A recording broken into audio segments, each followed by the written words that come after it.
Hi, Patricia.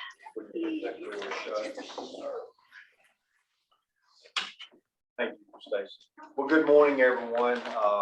Thank you, as I mentioned earlier, sort of jokingly, but it's really the truth. This is a part of history right here that we're experiencing with the Arkansas Financial Education Commission, better known as AFEC is how we'll refer to it. Try to keep things simple for Commissioner Key as much as I can. But with that, just a point of personal privilege as the treasurer of state, which has been such an honor to get to serve as our state's bankers. It's been unbelievable. Of course, as I start my last year in office, kind of bittersweet. But I think one of the things that I get to look back on is the accomplishments that we've made for our citizens with respect to financial literacy, to education for our children. I've made that just a point. Fran knows from my love grant to the Arkansas 529, which has been a big hit. When I started, we had some $528 million under asset management. We're $1.2 billion now. Someone said, well, Dennis, maybe you're lucky. And I said, well, I'd rather be lucky than good anytime, then. If Arkansans are grasping that tells me right there that we have a great opportunity before us. Now, when we talk about financial education, I mean, I think starting with the children is extremely important. I think being able to touch all parts of our state are extremely important. So I'm going to actually just be someone that's kind of steering the wagon, and I hope that each of you, and by the way, let me say sincerely to each of you, your time is valuable, time is money, and for y'all to step up and to be a part of this commission is extremely important to me, and I'm honored that you would take the time to care about our state so much to do this. So I think, Grant, again, my name is Dennis Milligan. I'm the treasurer of state. And I think what I want to do is just let each individual identify themselves. Thomas, I'll start with you. Good. I'm Thomas Birchfield. I'm the manager of financial education here at State Treasurer's Office. Stacy Peterson. I'm the communications director for the Treasurer of State's office. Fran. Fran Jansen, Director of Marketing, Director of 529 and Financial Literacy Programs. Eric Munson, Arkansas Securities Department. Patricia Shanti, CEO of Delta Circles in Helena, Arkansas. Suzanne Marshall, Arkansas Bank Commissioner. I'm Marcia Masters. I work at Economics Arkansas. Johnny Key, Department of Education. Abby Hughes Holsclaw, Proper Southern Strategy. And Karen Tierney, I'm with Arkansas Securities Department. Excellent. Who am I missing? I am missing. Folks. I'm Duncan back with Simmons Bank. And I'm Steve Brown, CEO of Alcoa Community Federal Credit Union. Welcome to each and every one of y'all. You do have an agenda in front of you. Am I missing somebody? Oh, Grant. Yeah, we'll work you in. It's Grant Wallace, Chief Deputy Treasurer, and extremely important part of our team. Done a tremendous job in our successes. So we did our introductions. Commissioner overview, Deputy Treasurer Grant Wallace. Thank you, Treasurer. So a lot of you were kind of on the fringes understanding the legislation that we worked through with Senator Irvin and Representative Cozart this past session. The goal that we have for this commission is bringing all the silos that are happening around financial education, financial literacy in the state, bringing all those silos into one area. Not necessarily breaking them because each of you has a expertise and a success in that area, but bringing them together so that we can better coordinate those initiatives and those efforts and leverage all of our activities to have a further spread across the state and make a larger impact with the citizens, regardless of where they are on the spectrum. So those are kind of the great overview that we have for the commission. Obviously, we get into the nitty-gritty details of what the legislation actually requires us to do. We do have a vision of probably meeting more on a monthly basis here at first to get everything kind of up and going. And then we will probably go into more of a quarterly meeting schedule. The legislation does require us to meet 2 times a year. So with that, I think I'll pause because we kind of get into a lot of the details as we get into the discussion further on. But that's just kind of the overview, 100,000 foot view. Grant, do you foresee if we're gonna be meeting monthly for a period of time, that it might be simpler to do it virtually as opposed to bringing everybody, trying to get everybody in? Right, we will always have a virtual option for our meetings, so feel free that, you're more than welcome to use that tool as opposed to coming in person.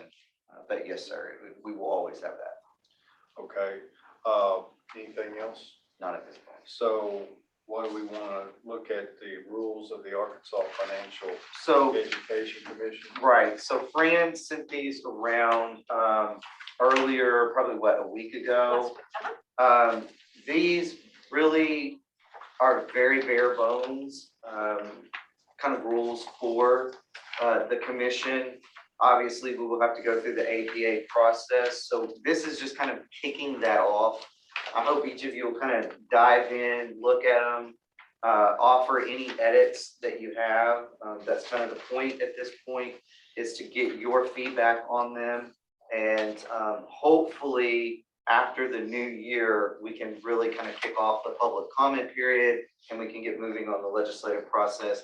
The key aspect of this and why these are so important, it leads into the next topic, which is our 501c3 status. We have done everything that is required up to this point that we possibly could to achieve that status. The one piece that we're missing is to be able to have approved rules for the commission to include with our IRS packet. So once we have those, then we can officially get the IRS designation. So that's why it's timely, but we also want to make sure we get everybody's feedback and input on that.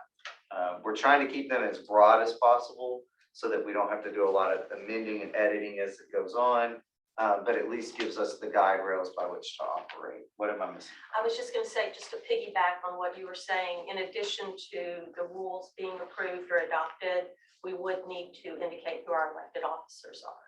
So I think, not to jump ahead too far, but we would perhaps at the first order of business at our next meeting would be to indicate. So by the law, the treasurer is the chair, but we do have to select a vice chair, a secretary, and a treasurer. So kind of be thinking of where you would like to fit in on that spectrum.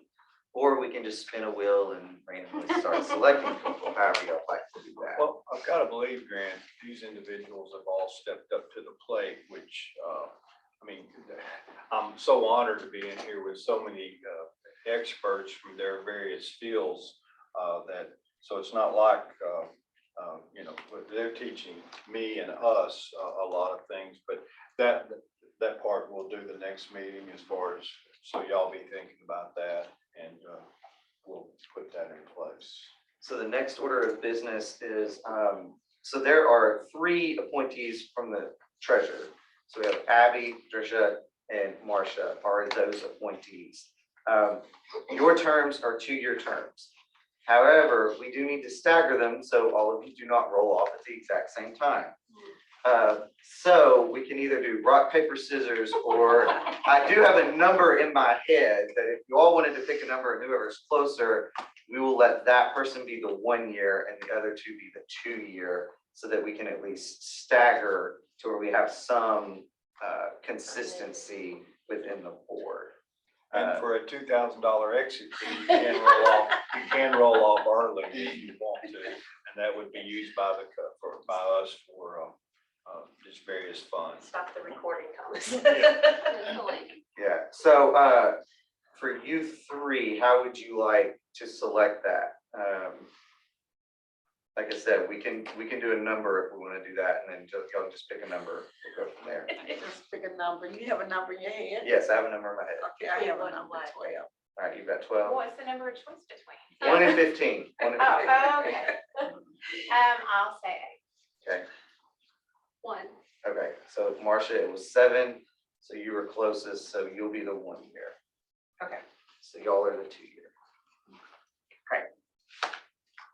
So the next order of business, the kind of the general strategy and next steps that we had in mind are hopefully in January, we can do a mission value goal exercise and really kind of get all of those things mapped out and get that written out, what our mission are going to be, what's our value statements, and what are our goals for the next 12 months. Obviously, with Treasurer Milligan entering his last year, I would like to do January to January for a goal, just because I think that's fair for the current staff. If there's going to be any changeover, it would happen in January of 2023. From there, we'll need to, like I said, get the rules done, get the 501c3 status done, start kind of brainstorming on fundraising activities and what some realistic goals are around that. Hopefully, between this meeting and that January meeting, we really can figure out what's the low-hanging fruit and what's some of that we feel we can really kind of jump in and accomplish real easy or get organized real quickly. Between everybody that's around the table, obviously you all have a lot of fingers out in the community and ways that we can kind of start working and getting our goals met, hopefully sooner rather than later. With that, what else on that kind of general?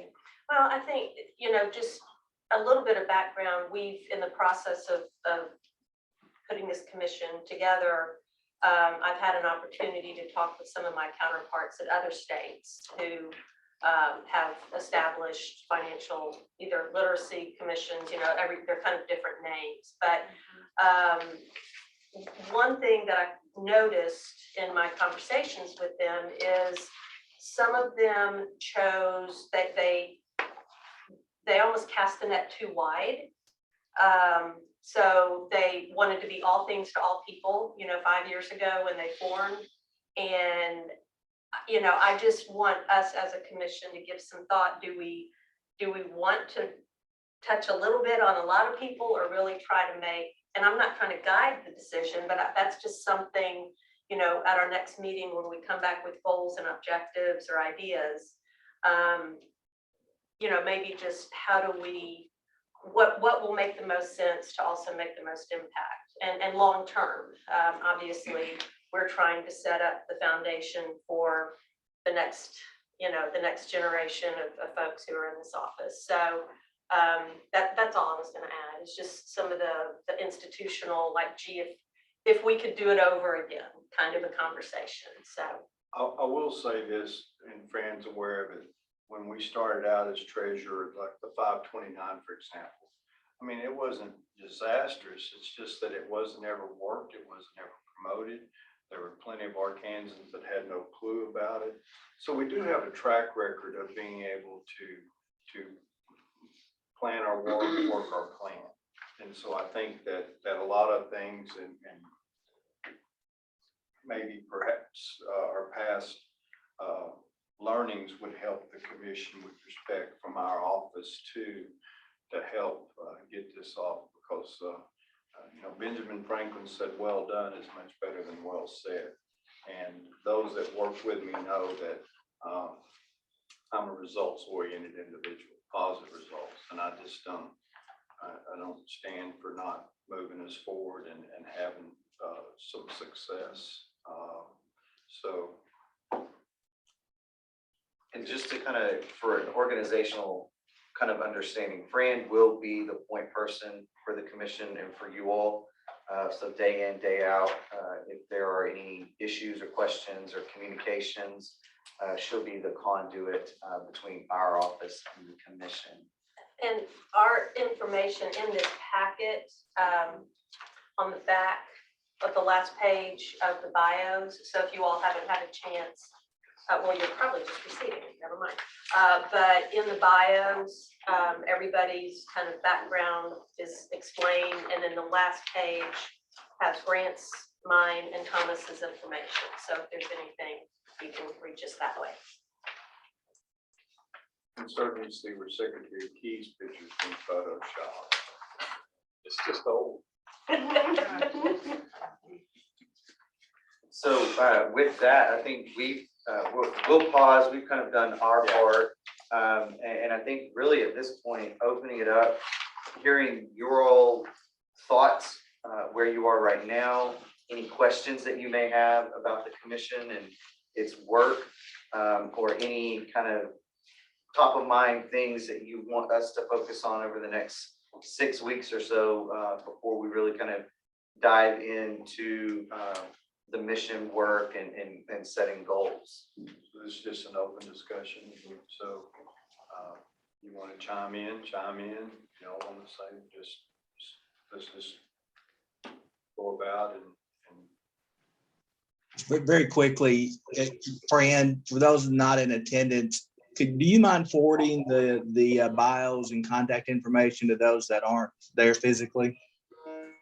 It should be. Was it part of the package you sent this morning? Yes, sir. Yes, sir. Okay, I'm sorry, I didn't scroll all the way through. Thank Yeah, you. it would appear like after the agenda, I believe. So. Okay, my and if it- apologies. Okay, that's okay. yeah, no questions, any questions that you want to ask? I mean, Eric, have anything? You always inquisitive about things. Well, we're just excited to be here. I guess on the record, I want to commend you. Met with Grant just briefly to get a better idea. We have our own efforts, just like a lot of you all have, with financial literacy and, you know, financial literacy empowers communities. Financial education builds confidence. Confidence gives people hope. And I think all the people we get in touch with this, I think, I mean, the silver bullet is new. We're making a commitment, and I think we just need to really think long term of this. I can say this for someone actually, remember the 529 plans, worked on that. And the people that put that together, and it was a great deal. Brought to us from out of state, Wall Street and other folks, and actually sold some of those plans. I'm familiar with it. Yeah. It's pretty good. They kind of dropped down, and then also the able accounts, same philosophy. And actually, I worked on a list of the health savings accounts doing well, but these are a lot of great ideas, but we've just got to think long term, in my opinion. And we can't do everything and solve this. There's so many needs out there. There are, And there's so many circumstances. so I just, again, we're all kind of new here around the table first time, but I'm trying to do some listening. I'm talking now, but I'm just positive, trying to be positive, like you said. There's a lot of opportunity here for us, but we again, education is very expensive.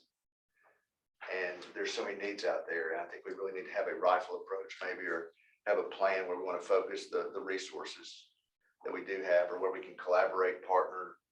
And it's so good to see the private sector folks here and community groups. They're out there every day in the trenches, and I learned so much from Marcia, and look forward to learning more from you all. But you know, we need guidance too, and see where we can make the most impact. Well, I think that's why, again, the expertise that's brought to here is it's not gonna be just focused at one thing. I know in our case, we were the first state outside of the state of Idaho to hold what we call a Smart Women, Smart Money Conference. We've held 3 of them now, Grant. And ultimately those would deal with not just women, young women, older women, women that, very wealthy women that had never handled anything, to a single mom trying to, and we've been successful there. We're going to continue to do that. So that's what I was saying earlier about us being able to bring some different ideas. But your independence will be much appreciated, because we know you're going to come with a motion for what is important to you. I just know in talks with the governor as we visit, there are a lot of companies that are interested in Arkansas. Unfortunately, we can't fill the one thing that is the most important, and that's the human resource. They just fly right over us. And I'm a technical trained individual, so we, quite frankly, in the state need to attract more plumbers, welders, just the technically crafted people. And that's my passion. I want to give my grandkids an opportunity not to move out of the state because they have to get the job they want, but to be able to, if they choose to do that, it's because they want to, not because they've got to get out of Arkansas. I want to make us the very best. Speaking of the 529, we were the first state in the country to develop a 529 app, a banking app. We could actually go on the phone, and I'll say Grant had a big hand in the development of that. I get the credit for it, but quite frankly, Grant had the biggest hand in helping us develop that. So we're not going to leave. We're just not going to put up with any excuses why we can't make Arkansas better, and to encourage and build that excitement for our citizens. Fran, you talked about other states, and I think it's important to learn from them by trying to be too spread out. If you try to do too many things, you don't do any of them well. That's right. So I'm glad the conversation is really sounds like we're going to try to focus on a few things that we can do well. And one of the things that I see, and I'm glad that you're here, because Helena and the Delta is an area that it's not just people leaving Arkansas to find the jobs they want. It's people leaving other parts of Arkansas to get the jobs. You just saw it in redistricting. We saw it in redistricting. We see it every day in the schools. And, you know, there are decisions that local school boards have made. This is where financial literacy is so important, because they've made them because of short-term crunches and things like dropping ag programs. That maybe a decade ago, they said, we just can't afford to do this anymore.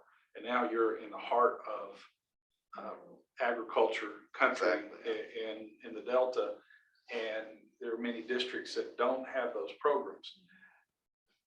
So it's not just a student thing, it's an adult thing. It's a financial literacy for the adults. Very much. And state employees. I mean, I see it with my team. It's an issue that comes up regularly that, you know, we try to help best we can to send them to the right resources, but they didn't get the financial literacy in their developmental years. So we really are talking about the long game. And that's, you know, that's something I think this group can help focus on with the private sector, philanthropy, and government working together. The long game is what we're going to see a big difference. And to build on that, when you talk about people and their money, and it really is a more age type of issue, the trust factor is so huge. People do not trust, quite frankly, many other people with their finances. That it lends to this lack of literacy and comfort and knowledge and their own insecurity about their own understanding of how to best handle their own finances. And you know, the banking industry is so important in the fact that they want everybody to know that, look, you better trust us more than you trust anyone else, because we are going to protect your money. And it's a message that I don't think is spoken loudly enough. So I think one of our objectives for the commission can certainly be messaging and communication will help start a very foundational platform for literacy and improvement and enhancement. It's literally a lack, and it's not a lack of presence or visibility. You know, almost every community in Arkansas has a community bank, credit union, or other financial service provider, but it's being able to message out and open up that door so they can feel comfortable to walk in it, whatever that looks like. And our culture says it's taboo to talk about money. That is correct. You don't talk about it in family. Politics, religion, or money. Yeah, Exactly. Yeah, the percentages of our unbanked, underbanked, we lead. I mean, we're certainly several points above the nation average, and that's just something else that I'm, you know, passionate about. Steve or Duncan, any comments on y'all's part? Yeah, one thing that I was going to say is to kind of echo upon the visibility around money being protected and who to trust is the advent of technology and how technology is so rapidly advancing in the financial services sector that it further removes in a lot of cases, the relationship that you may have had with your personal banker or your your guy at the credit union or whatever. So I think we gotta keep those challenges in mind as we're trying to rebuild those relationships and from a trust perspective. I think we also have an opportunity. I think everyone around here, around the table as part of this, to your point, it has a program that they're familiar with or has participated with that is impacting some segment of our population already, that I think this commission and the horsepower behind this commission from the state level can take all of those programs to a higher level just by association and opening doors that we can take advantage of. That is an example. The credit union industry has a program called Reality Fairs that we focus in the schools for middle school and high school kids, that teach them how to budget. It's a real world exercise and all those things. Really anxious to see what doors can be opened from an education perspective on a broader level that would give greater input. Because one of the biggest challenges we have is getting into schools. So, I think there's opportunities for partnerships that we can take advantage of right away. Excellent. Duncan? Duncan still with us? I am. To add on to onto what Steve was saying, just the importance of having the impact to children and even adults at a young age, and just give them the importance of savings and smart credit and there's so many people nowadays that don't even know how to balance a checkbook or even write a check this is extreme. In my opinion, this is a needed service, and we can truly make an impact. I believe. I think we lost you on the end there. We lose Duncan? Can you hear me? Now Yeah. we can, yeah. Okay, I'm sorry. I don't know where I cut off, but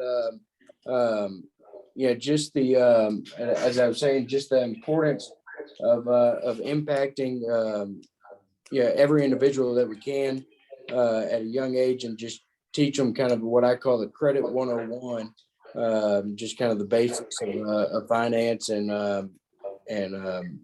so forth. Thank you. Abby? I was going to add a couple of things, going back to that mission vision for a next meeting. I think it's real important that we consider what's our North Star. And I definitely think about this with my work with philanthropy and community-based organizations as financial education to what end. And ideally, it's to have, in my opinion, stronger individuals and families who are financially stable and have the ability to build wealth, because it's not just about income, it's about generational wealth building that then changes that trajectory for the whole family in ways that it did for me or for others at the table. And so, Fran, you mentioned the other states that have some examples. I'd love to just dig through those and understand what have they tried, what have they looked at, recognizing those lessons learned that we need to maybe narrow in. And I also think from some of the work that we've had with Bank On, specifically across the state, which I know Grant and Fran have been part of, is a big part of this is meeting people where they are and not superimposing my middle income values on what they should or shouldn't be doing. And that people are actually more money wise than we give them credit for when they're stretching those very small dollars. But how do we make it easier? And so Bank On brought a product in, right, that was a lot safer for people that maybe had some missteps with banking systems for whatever reason, and you can get back in. But the cultural differences are really there. So I'm so excited to be at this table and learn from all of you on what we could do. I do have one extremely practical question. I noticed that we appoint an independent director. Does that mean there's state money for said independent director, or is all of that to be raised? No, Wasn't there, sure. yeah, there is not state money. Okay, The independent director at this point is Fran. got it. So that the law did allow for us to use I treasury see. staff to fill that position. If we were to do something independent, it would have to be money raised by this group. Okay, Obviously, the two regulating entities will not be raising money for this, so Okay. that they are kind of removed from that activity. so even under the 501c3 status, once it's approved, Fran can play that role. Right. Got it. And we do that even with respect to the 529. I understand. Yeah. That's helpful. Okay, so.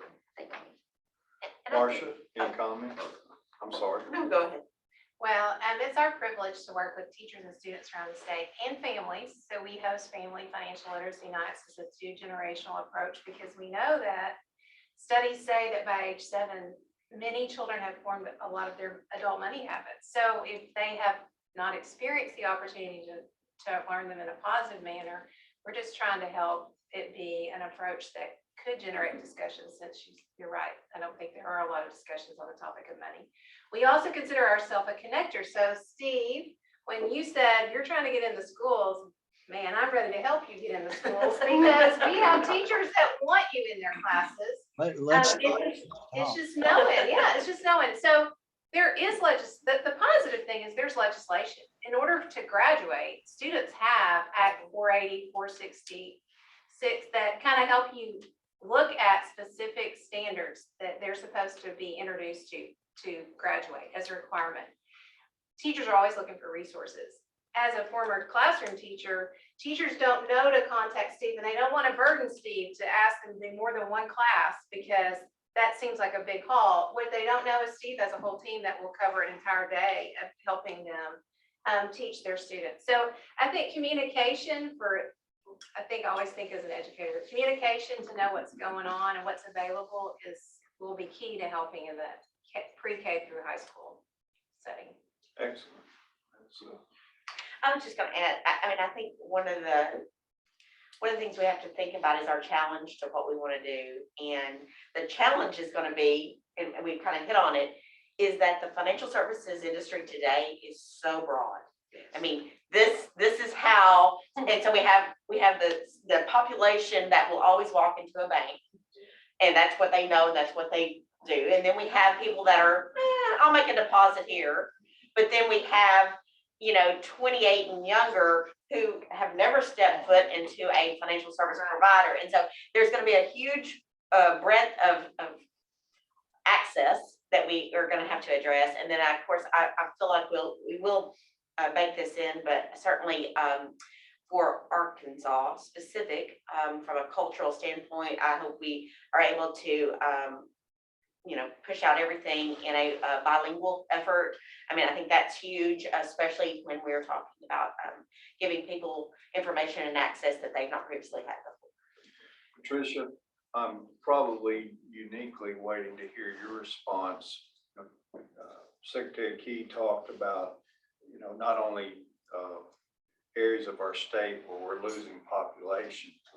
And I made the comment earlier, and I think I don't want to be, I want us to be able to reach out, and my goals are not your goals. And so that flexibility and what's important to one individual, again, so I like that very, very much so. But I want to know too, in our areas, because I want all areas of our state to be, there's no reason, and there's a vicious cycle.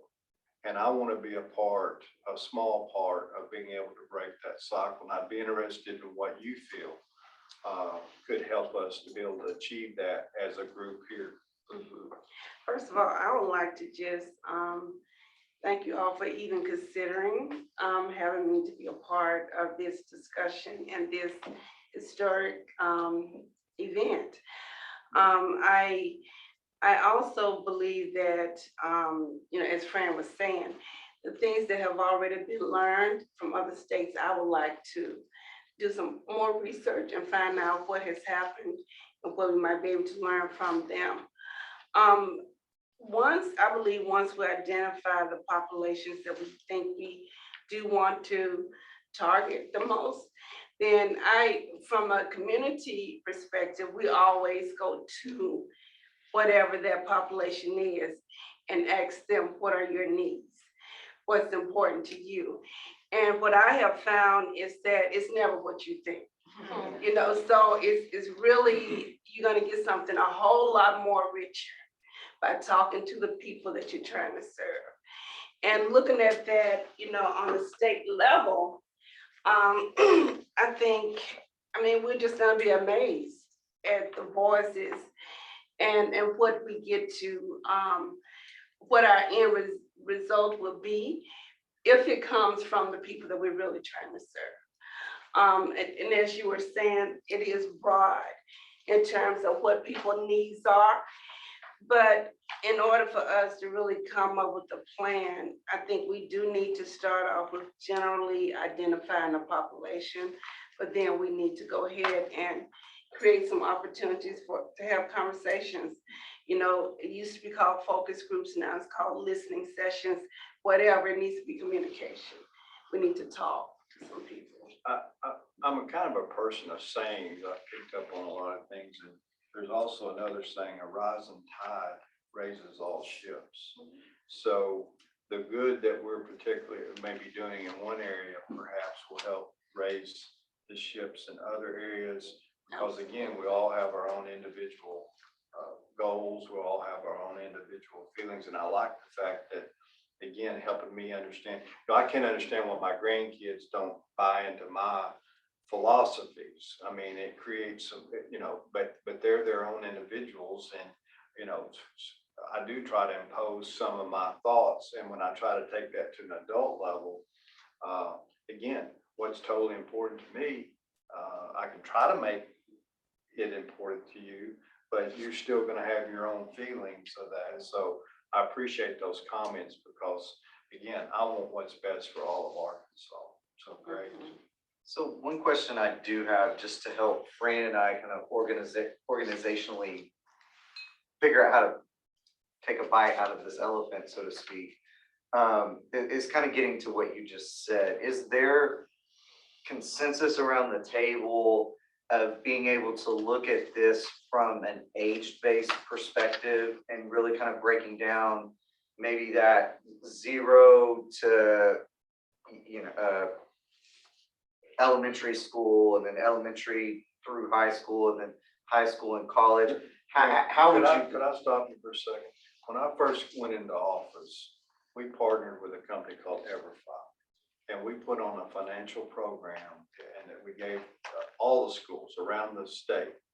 And this was a program that basically attacked 5th and 6th graders from a financial literacy perspective, correct? Yes. We touched thousands and thousands of students. And I will tell you, I was amazed at the feedback I got, where I had 10 or 11-year-olds going home, and I would call it, Commissioner, reverse education. Mom, Dad, don't put that on that 21% credit card. Let's save and then go pay cash. I mean, that was really happening, so I knew that I was on to something there.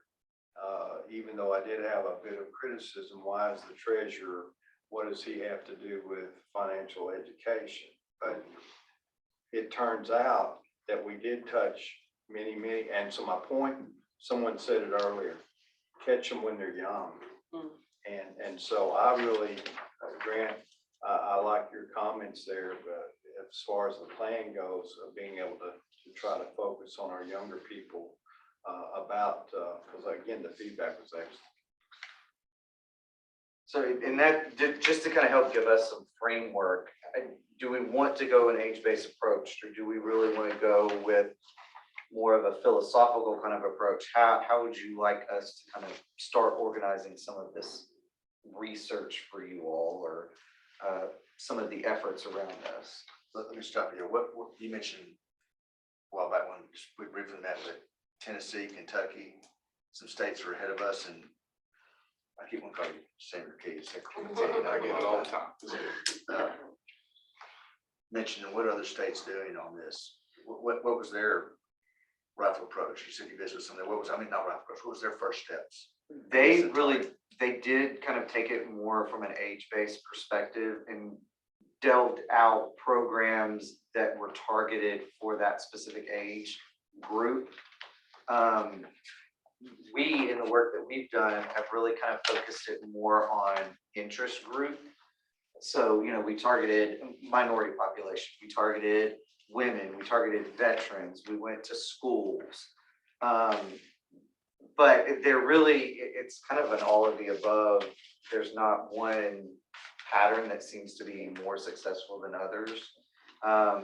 What I do have on my list, and Frank's probably already got the note, what we will do from here is if you will get either the links to all the other state pages, or maybe through NAST, get their analysis, their study, that where we do the financial education report, being the National Association of State Treasurers.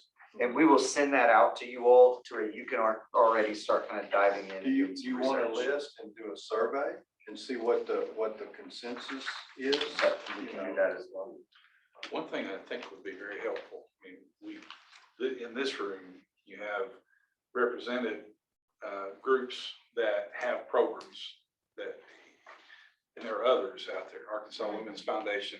There are. Big effort. There are, yeah. I think it would be helpful if we had a asset map or an inventory or Write that something down. of all of the, because this is not an isolated effort. A lot of people are working on this. And I think when teachers are looking for resources, you know, they go to y'all, Economics Arkansas, and say, hey, who can help me with this? But I think if you know, that might be one of the first things this organization could generate as, Perfect hey, idea. look at, this is a go-to place for everything that, you know, the banking association might have, the credit union association might have, Economics Arkansas, Women's Foundation, other philanthropy groups. Yeah. Just What's so the Arkansans know where to go. And if that matrix had like target audience, you know, geographic distribution mechanism, like is it within the school, 5th grade? And then potential gaps, I think we could start to see where Yeah, even. the gaps are. And even savings programs, you know, because we have big effort on 529. Obviously, the numbers have seen a huge increase there. You know, and this is on me. I didn't know about Arkansas Able until I saw it over at the deaf school when they had an open house back a couple months ago. And, you know, there are families who desperately need that type of resource, but unless you know that you're looking for something, Right. it's not going to jump out at you. But I want to add that comment on the ABLE accounts, as we worked together on that, my old agency at DFA, that covers customer development disability, very small budget. People come to woodwork to support that. Well, we've done that in other states. Ohio was one of the first, and others, we implemented that. But at least from our age, it was so small, we didn't have the marketing. You know, we can do it, but we didn't have a full marketing campaign where we could, like another major agency or group to promote that on the awareness side. So there's a lot of good stuff out there that we could, programs like that, how that might be going on. Why can't we as a board kind of help or be a platform? You know, to get people Be that conduit for Right. people to get there. And if we know what all those are, and you know, however that's organized, however, you know, that's linked or whatever format we use to publicize that. That would also help us understand where the greatest need is too. I was just going to clarify for those around the table who may not be familiar, ABLE, for the lack of better description, is like the 529, but specifically for families who have children or adults with disabilities. So it's achieving better life experiences. So just sometimes we're so close to something, you know, we know what we're talking about, but I just realized some of you may And they not. don't have to be used for education. No, that's the other thing. It's much broader application. It's, You have a and similar that's, tax advantage Yes. to count, but it's for other types of living It can- experiences. And it can be used for It is. housing, you To know, help that individual live more independently, right. decisions the parents outlive, et cetera. And, you Exactly. know, Safe. that's a population in Arkansas. We have probably above the average in ranking around the states of individuals that fit in those categories. Right. So anyway, just that's my thought of maybe a first step we can take to produce something. Any other, Duncan, any other comments that we can kind of take this and melt it down to a little more specific, direction? I mean, that's where we're gonna. Yeah, I'll add one thing, you know, not to go too far back to just targeting the age range that we want to impact. But you know, the root of probably 80 or 90% of everybody's financial problems happen at a young age, and they can never recover from it. And a lot of it's just not having the educational sources available, but it's the people who, you know, spend on their credit card and pay the 20% interest. And we're talking about the same people who go and buy a car loan or buy a car and borrow the money at 17%. You know, I think that when we draw out the scope, we really need to target, you know, the younger generation, because one, they are the future of Arkansas.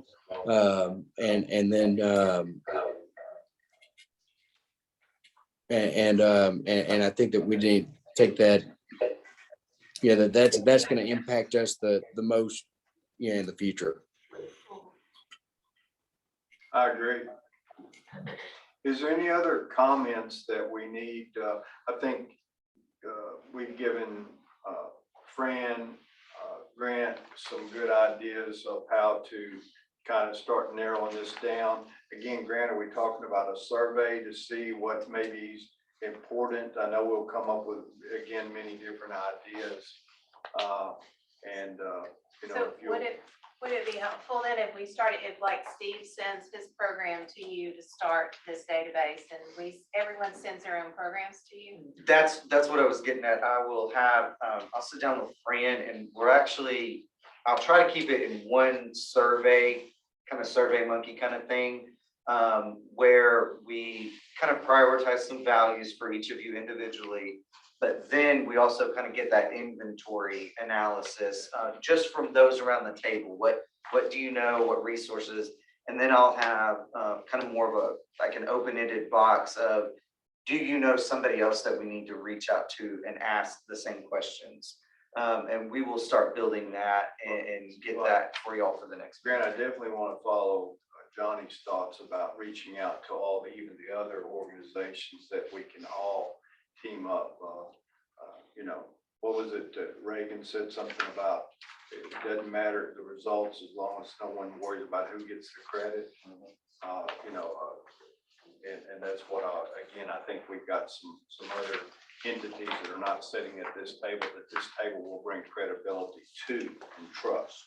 So. Well, and I was gonna say, I'm sure, you know, many of you could email me this afternoon a list of resources that you're familiar with. So, you know, that's what we'll ask for when we send out this survey. And then I think what would be helpful is for our next meeting, to have, like you said, some kind of a metrics or board or some way of looking at, okay, the female, you know, women population seems to be covered, or, okay, they're covered, but there's a slice here that maybe isn't being addressed. So we'll figure out how to make that. And two questions that I would encourage us to honestly answer for each of the initiatives, programs, whatever, is the intended purpose and what impact is being seen. Because just because it exists doesn't mean it's having the intended outcome, right? Oh, And yeah, not that absolutely. it's bad. It may be to the conversation that Steve and you were having, it just, the connectivity needs to happen, right? And so what's the gap? What's the problem? What that's- inputs and what Right. outputs come from the input. It's just. Right. And then some of them may just honestly not be effective. Like, that's also possible, but. And I think we have to be careful that if we focus in on a certain age and demographic, that we're not stepping on some of these other initiatives' toes. Right. That's what we are not as much in the educational piece. That's just not what our mission is. But there's a lot of good work, and I'm sitting here looking at Marcia because I'm thinking, we don't want to take away, we want to build and supplement. Sure. And so I think there's enough need to go around without it. If we could help their work. grow, Exactly. If we could help the work of, the other entities grow, I mean, that's, I think, and then find those areas that are underserved. I think that's kind of what I hear you saying, Dennis, that Yeah. raise the effectiveness of everybody through this one. Look, I can lead a horse to water. I can't necessarily make them drink, but I want to afford that horse every opportunity that I can possibly walk away going, I did the best that I could in order to try to help change my state to the positive. And that is, I joke around, I have a lot of fun, but don't ever underestimate my seriousness when it comes to, and so we do have some experiences, again, of being able to break down to y'all and see with your input, because Suzanne, we're not going to step on anybody's toes. That's ridiculous. But I want to be an asset. Maybe that's what we will be, as an asset to some of you individually here represented, as opposed to, the old saying, I'm from the government, I'm here to help. No, this is going to be private sector success, I believe. We could easily become the repository for all things financial literacy in nature. Yeah. A clearinghouse for that, You're right. to help them direct. That platform. So, Grant?